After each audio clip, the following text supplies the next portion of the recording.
All right, the attendance tonight was 20,664. It was sold out. Gate was 13.6 million. That's the third highest gate at MSG. UFC holds 1 through 5, 7, 9, and 10 all time at MSG. 2 more years will be the top 10, all 10 of the top 10. The performance of the nights were Nickal, BSD, Prates, and Morales. They all won 50 grand. Well, Dana, in the end, a much more dominant fight for Islam than maybe we thought. I thought maybe it was going to be a bit more 50-50. I agreed with you. What did you think of his performance, Jack's performance, and the whole fight? Yeah, I mean, you know, not the most exciting title fight you'll ever see, but let me tell you what, complete dominance, and it's depending on what we do next with him and what's going on, this guy's headed toward GOAT talk. Right, and that's the thing, right? What exactly do you do next with him? It's no surprise there's a lot of guys who want to fight him. Kamaru Usman, Shavkat, Ilia Topuria is calling him out. Is the Ilia fight, that's obviously the biggest fight, right? But is that one you would like to look at, or would you rather keep Ilia at 55 and make him defend that championship at least? I don't know yet. You know, obviously the great thing that you just laid out is we have a lot of options. Yeah. And it depends on what he wants to do. Has he been through here yet? Islam, no. No. So does he want to stay at 170? Is he interested in 155? Is he, you know, I don't know. I don't know any of those questions. You know what I mean? Answers. Yeah, I'm getting the sense we're going to hear the words White House quite a lot from fighters over the next few months. Islam is already calling for that. Is that, I think when we think about the White House, it's almost like, oh, does it have to be America versus the world themed and stuff like that? For you, would you be happy putting a non-American main event on that card? Yeah, it's not America versus the world. It's what's the best card we can build. So could Islam end up on the White House? We're talking about him possibly, you know, GOAT talk here, depending on what he does in his next couple of fights. So it's a possibility. And then speaking of GOAT talk again, Valentina Shevchenko, another crazy dominant performance. I saw you did a podcast where you said that fight would never be boring, and then it turned out that Valentina just kind of smoked her. Curious your thoughts on that fight as well. Yeah, I thought that, you know, Weili's a little pit bull. I thought she would she would be much stronger and do better in that fight than she did. One of my buddies texted me after the fight and said, "This is why we have weight classes." I mean, Zhang's a very strong woman, and Valentina just kind of threw her around like no business. Would you be interested in Valentina maybe moving back to 135 to try and test herself, or are you okay with her making those calls? I don't know. I'm not even thinking about that kind of shit. Okay. And last one from me. Yesterday, Jorge Masvidal did a Q&A, and he said that the UFC is mad at him for something. He wouldn't get into details. I was just talking to him 30 minutes ago. Why are you mad at him? I have no idea. I didn't know I was. Okay, cool. We're definitely not mad at him. He wants to come back and fight at the White House. I got no problem.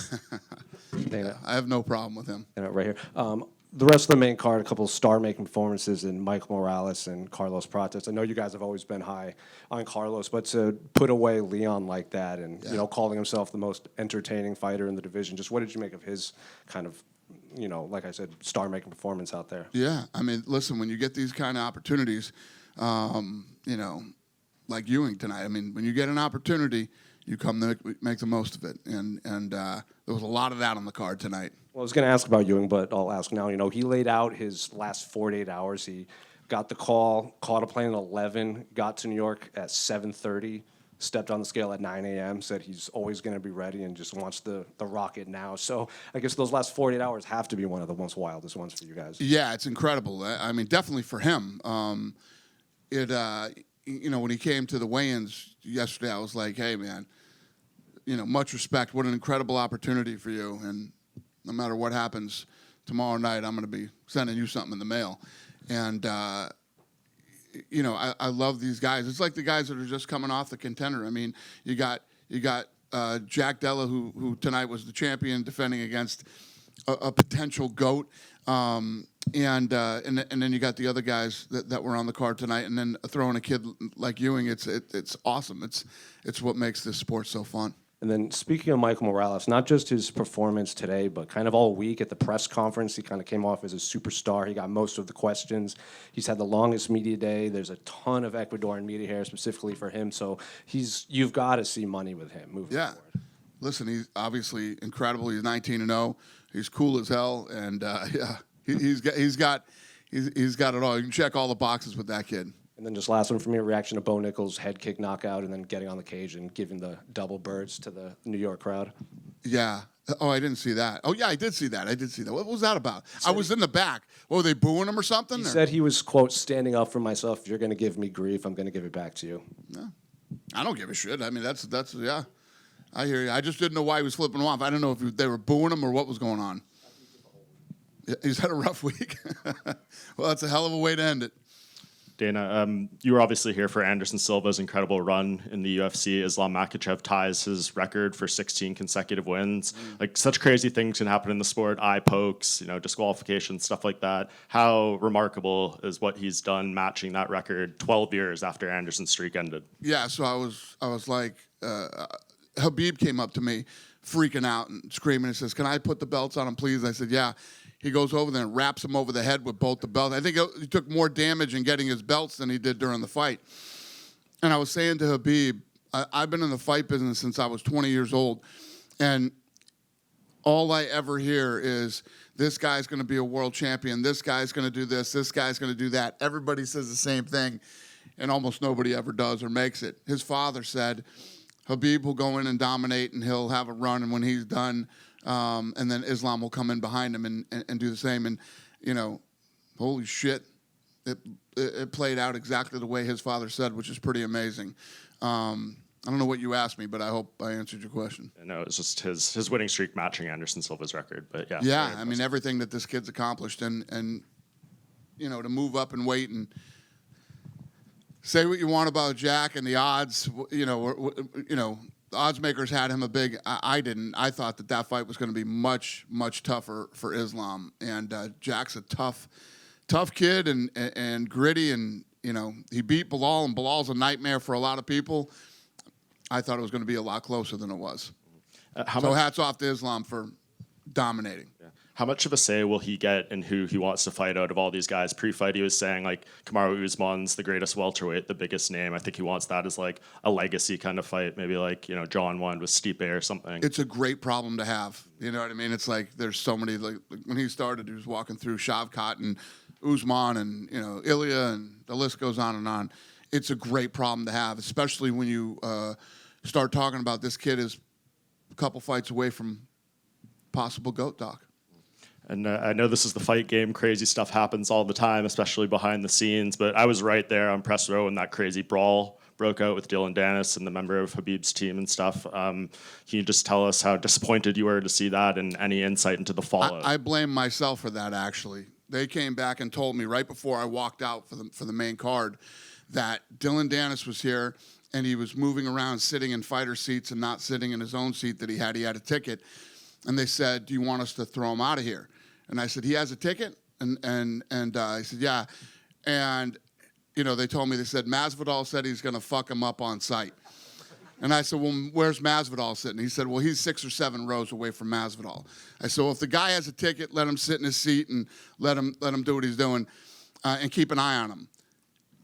It never even crossed my mind, as stupid as this could be, that the entire Muslim Brotherhood was here tonight in the first 5 rows for Islam. And as soon as it broke out, I was over on the other side, and I go, fuck, I know exactly what that is. I knew it. And, yeah, you will never see Dillon Danis at a UFC fight ever again. Yeah, I was going to say, he's wanted badly to come in this company, and he said you guys don't want to sign him because he makes too much trouble. I guess, point made. Well, that and a lot of other reasons, yeah, but yeah, you'll never see him at another fight. So they called me from downstairs and they said, "We got him down here. Do you want to press charges and have him arrested?" And I said, "No, we don't want to press charges. This is the fight business, man. You know how I feel about this shit. And I could have prevented this tonight, and I messed up." Yeah. Anyone else get arrested or anything like that in the fall? Not that I'm aware of. No. Okay. We're not pressing charges. I'm not speaking for MSG or anybody else that was involved in this thing. I don't know, but we, the UFC, are not pressing charges against anybody. Cool. And just last with me, we're here halfway through November. No fights announced for 2026 yet. I know you guys are working on a lot of stuff, but when could we maybe start expecting dates and fight announcements? Yeah, we got, obviously, the first fight on Paramount that we got to put together, and then after this year ends, the big one is the White House fight. So, I don't know. We'll get it done, though. Dana, straight down here, down the middle. What are your thoughts on where Leon Edwards goes now from here? 3 losses in a row, and they've progressively got worse. So Yeah, this was a rough one tonight. I don't know. Leon will go home, take some time, and then we'll get back with him and see what he's thinking, where his head is at, and go from there. Do you think perhaps his best days are behind him? Oh, I have no idea. I mean, listen, when you get in there, you know, there was a lot of buzz on this card. You know why? Because every one of these fights was badass tonight. That's why. And you know, anything can happen when you get in there and start mixing it up with the best in the world. So. Fair enough. And final one from me. A few weeks removed from the UFC 321, which had the unfortunate eye poke of Tom Aspinall. I'm curious, have you spoken to Tom in recent weeks, and is there any update on him? There's no update. You know, what he needs to do is stay home, get well, stay off the internet, and start training and get ready to come back. All right. Thank you. Thanks. Dana, over here. Yep. You mentioned Islam as a potential GOAT, so I was wondering, how do you think the pound-for-pound ranking is going to look like next Monday? What do I think the pound for pound is going to look like? Yeah. Yeah. I think Islam's going to be number one. That's what I think. And if you, But it's not up to me. It's up to you guys. You guys are the guys that vote on that shit, not me. and if you had to, we know you like to do. And you're usually wrong, so it'll probably be Ilya on And if you had to do a GOAT ranking as of right now, currently, would Jon Jones still be the first one? Yes, Jon Jones is still the GOAT, whether you like it or not. Go ahead, sir. You had, yeah. I want to talk about the main event. You said it wasn't the most exciting fight. You're not scared to criticize the ref. Do you think Herb Dean should have stood him up? There wasn't that much action going on. No. I think that, you know, in both fights, the co-main and main, you know, they got the takedown. They got the dominant position. They were trying to work. They were trying to move. You know, it's definitely not what everybody wants to see, but it is what everybody in this room and everybody who watches this press conference knew what the game plan would be. If Jack couldn't stop the takedown, then he at least better be able to get back to his feet. And if he couldn't, you knew how this was going to play out. Every single week, it seems like you're asked about a different location. You say you want to go here, you want to go there. In 2026, 2027, will we start seeing you more on the road and less Apex shows? I've been home like fucking 10 days this year. Are we not traveling enough for you, sir? Yeah. No, we're going to keep doing exactly what... I seriously, what have I been home? I've been home like 8 or 9 days in the last 40 days. You want me to never go home, sir? Is that what you're asking me? Less Apex shows. We're definitely doing less Apex shows. Yeah. All right, and my last question. You do, besides doing shows, you go to like special locations. I think you went to the Spear, you went to the White House. Do you have anything else, like a specific location you want to go to? Not necessarily a city, but like a spot. Spain. Yeah, we haven't done Spain. Yeah. Just right here, sir. Talking about Europe, can you give us any news about the potential rematch between Thomas Pinal and Cyril Gane? About the rematch with... Aspinall. What about it? Any potential some news news? about the... I just answered that. Oh, didn't do it. Sorry. Welcome to the press conference, sir. No, sorry. Second one, Benoit Saint-Denis asked for a BMF title. Does he have the right profile for you to get this belt? I don't know. I'm, you know, he did, yes, and you know, I don't even think about that stuff tonight. You know, we'll fly home tonight, have all day tomorrow, get back in the office Monday, and then Tuesday we start. You know what I mean? I don't even think about that stuff tonight. Thanks. But I understand. Listen, he wants to fight for the BMF. Prates tonight was all over me. He wanted to get back into the octagon and, you know, square off with Islam, and, you know, everybody's all fired up tonight. We got to take some time to figure out what we're going to do next. And just little one, we have three number one contender in France: Manon Fiorot, Cyril Gane, and Nassourdine Imavov. Can we have a big event in France, like more than a fight night in the future? Yeah, I mean, what's crazy is I always talk about going to the UK and seeing events, the crowds, and all that stuff. Listen, France is pound for pound, and the mix for as far as crowds go. So I'm also one of the owners of SLS Skate League. We just did a skate competition there, and the French kid pulled off a trick there, and the place went crazy, and everybody started. It was sold out. Everybody started throwing their water bottles into the. It's pretty badass in France, the live events. So, the long-winded answer to your question is yes. Thank you, sir. Yes, sir. Dana, straight ahead. I know the focus is on 322, and rightfully so, but big picture, I mean, what you guys did in Vegas with Canelo and Crawford, tonight at MSG, planning for the White House guard. You've come so far from working for Peter Welch in Selfie. He's here tonight, yeah. Is he really? Yeah. Is there a lesson that you still hold on to from that time? I mean, it's amazing where you were and where you are now. Yeah, what's the question? A lesson that you learned from Peter back, I think you were 19, 20 back I then? learned everything from him. Everything about the fight business I learned from him. Everything you still hold, the principles you still apply now? Well, different. I mean, learned the fight game from him, and then I had to get into, when Lorenzo, Frank, and I did our first live event, we'd never done a production ever. We'd never done production. It was our first time ever. So there's obviously been a lot of on-the-job, training for me. And but yeah, I mean, I wouldn't be here today if it wasn't for Peter. And it's amazing how, just to follow up on that, the expectations, they grow bigger every year. You just mentioned Spain. I mean, that's a long way away from your first ever production. I mean, it's amazing. Again, the growth year by year. Yeah, well, the two biggest things that, first, the Sphere. I mean, I thought we'd open the gateway, and you notice nobody's going to the fucking Sphere to try to do what we did. Literally nobody is. And then now pulling off the White House is, the Sphere was technically challenging, and this is going to be logistically challenging. And in terms of, you mentioned Spain, Madrid, Barcelona, probably the big cities if you did get to go there? Yeah. Thank you. Yep. John over here from Tunnel Vision Sports. You kind of spoke about having a good problem in this aspect. How do you feel about the overall depth of the current fighters on your roster in a full circle moment? How do I feel about the what? The depth of your current roster. The entire roster? The entire, from all the divisions. How do you feel about, the talent the UFC has? Really good. I think that, if you start to, I mean, the 55-pound division is nasty. Now, 70's nasty. I mean, as you go, when you look at the top 15 in all of the weight classes, we're in a pretty good place. You go through, it goes like this with different weight classes at different points in time. But, yeah, we're really happy with where we're at.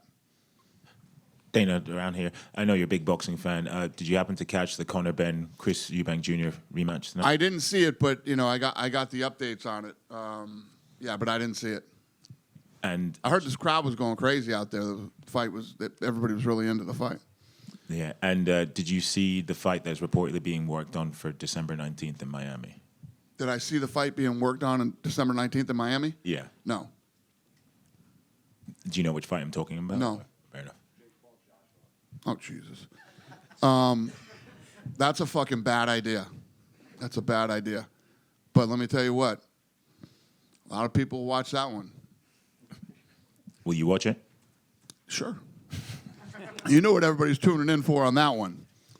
I think everybody's going to get what they've finally been waiting for. Dana over here. Mm-hmm. Back here. I know you mentioned Islam joining the GOAT debate potentially. Where do you rank Khabib in terms of GOATs of coaches? I don't know. I don't rank coaches as GOATs. Dana, a quick one right over here. Yep. I know you spoke about Ethan Ewing already, but this is a guy who came across the country on 2 days' notice, shocked the world, and changed his life. What kind of message or notice do you think other fighters or lessons other fighters should take from something like that? Well, I don't know if there's lessons to be learned by that. You're either that guy or you're not. It's not something like, oh, that guy did it, I should probably do that too. You're built differently than everybody else is, and